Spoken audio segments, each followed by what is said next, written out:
Pada kesempatan kali ini kami akan membahas Tokyo Revengers episode 22. Sebelum masuk ke pembahasan, bantu kami dengan klik subscribe dan like-nya ya. Oke, jadi mari kita mulai saja pembahasannya. Judul episode ini adalah One for All. Ya, bukan One for All anime sebelah ya, yang artinya satu untuk semua. Episode ini melanjutkan cerita Maiki melihat jimat yang disimpan Baji selama ini, yang membawanya pada 2 tahun lalu, tepatnya pada tanggal 19 Juni 2003. Di mana mereka masih berusia 13 tahun dan 12 tahun. Waktu di mana Maiki belum mempunyai motor sama sekali dan masih nebeng sama Baji. Dalam setting waktunya mereka baru saja naik ke kelas SMP. Artinya sebelumnya mereka baru saja lulus dari SD. Semuanya memiliki motornya masing-masing kecuali Maiki dan mereka pun balapan sampai ke kuil tempat pertemuan mereka. Kedatangan mereka ke kuil adalah membahas geng yang bernama Black Dragon. Sebuah geng yang dimana Kazutora sendiri bentrok dengan mereka. Dan karena Kazutora adalah teman-teman dari 5 orang sekawanan ini, Maiki pun berencana untuk melawan Black Dragon ini. Dan ide pun muncul dari Baji untuk membentuk tim yang beranggotakan mereka ini. Ketuanya adalah Maiki, pria terkuat sejagat raya. Wakilnya adalah Draken yang bisa diandalkan. Mitsuya sebagai pengawal, Pachin sebagai pembawa bendera. Sementara Baji sendiri dan Kazutora merupakan unit penyerang. Dan akhirnya nama tim atau geng ini sudah diputuskan oleh Maiki dengan nama Tokyo Manjiro, yang diambil dari nama belakangnya yaitu Sano Manjiro. Dan seketika semua temannya bilang norak, soalnya memakai nama keluarga sendiri. Dan mereka pun masih belum menerima nama tersebut. Makanya entah bagaimana namanya berubah menjadi Tokyo Manji. Dan tulisan Ro di akhir sebelumnya dihilangkan. Setelah terbentuk, semua harapan anggotanya diserahkan kepada Maiki karena dialah ketuanya. Dan sebagai bentuk perayaan, mereka akan membeli sebuah jimat penyelamat. Tapi uang yang mereka punya tak cukup untuk membeli satu jimat. Namun ketika uang mereka digabungkan, mereka pun bisa membeli satu jimat untuk satu geng. Yang nantinya akan disimpan oleh Baji Keisuke. Karena dialah pelopor dan orang yang mempunyai ide untuk mendirikan geng yang beranggotakan 6 orang ini. Kembali ke titik semula di mana Baji 2 tahun ke depan sudah meninggal dunia dan semuanya menangis termasuk kroco-kroco dari geng Toman. Dan seperti biasa akhir dari sebuah tawuran selalu ada suara mobil polisi yang menandakan mereka semua harus bubar dan meninggalkan tempat. Dan pada akhirnya di sini Kazutora tidak menyalahkan Maiki maupun Baji lagi, tapi ia benar-benar sudah tobat dan mengakui kesalahannya dan bersiap menanggung semua perbuatannya. Sambil menundukkan kepalanya, ia sangat menghormati Maiki karena pengorbanan Baji. Ya, setelah insiden ini, lagi-lagi baru saja keluar dari lapas, Kazutora harus mendekam lagi di dalam penjara. Atas perbuatannya telah membunuh Baji. Ya, walaupun kita tahu Baji mati bunuh diri, tapi tetap saja ada yang harus disalahkan dan mempertanggungjawabkan insiden tersebut. 2 minggu kemudian, Chifuyu mendatangi makam Baji dan mengingat hari pertama kali mereka bertemu.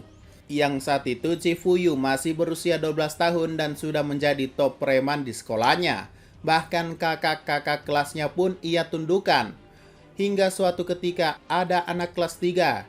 Ya, Chifuyu saat itu kelas 1 ya, jadi beda 2 tahun. Nah, saat itu ia mendengar ada yang tinggal kelas, dialah Baji Keisuke. Dengan tampilan culunnya dengan menggunakan kacamata.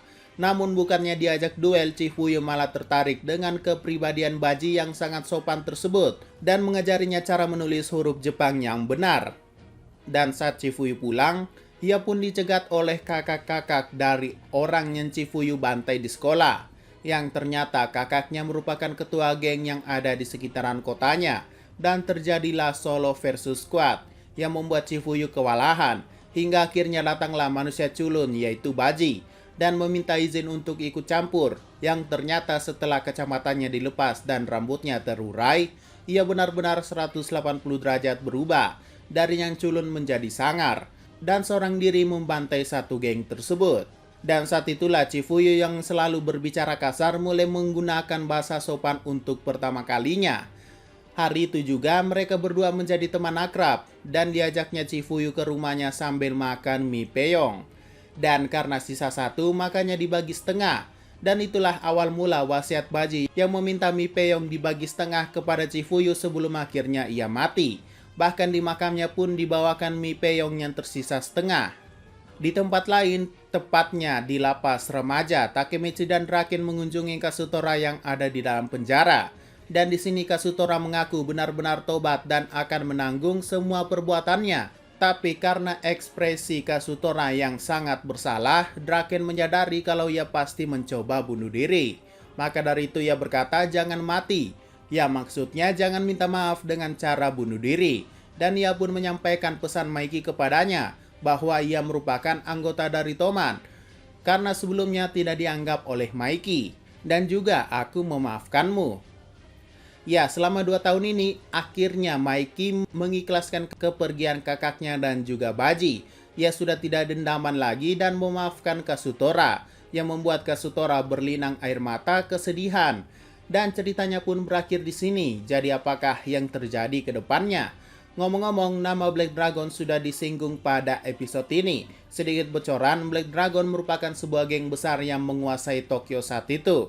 Dan pendirinya sekaligus ketua generasi pertamanya sendiri merupakan Shinichiro Sano, yaitu kakak dari Maiki sendiri. Mungkin sebuah kebetulan dan takdir yang aneh ketika Kazutora yang lahir di wilayah kekuasaan Black Dragon punya konflik dengan Black Dragon dan pada akhirnya membunuh ketua dari Black Dragon. Sungguh takdir yang aneh bukan? Dan respek untuk Baji yang selama ini, tepatnya selama 2 tahun selalu menyimpan barang berharganya, yaitu jimat penyelamatnya, yang sebagai tanda jadi dari geng Toman ini, yang ada untuk melindungi satu sama lain. Itulah maksud dari judulnya, yaitu One for All, satu untuk semua. Satu orang bermasalah, yang lainnya akan ikut membantu. Dengan kasus pertama yaitu masalah Kazutora dengan Black Dragon, akhirnya 5 orang yang lainnya akan membantu Kazutora.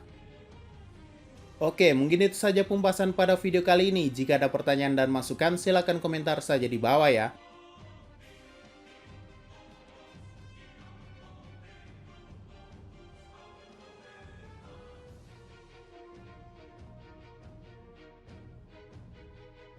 Sekian dari pembahasan kali ini, jangan lupa like, share, dan komentarnya ya.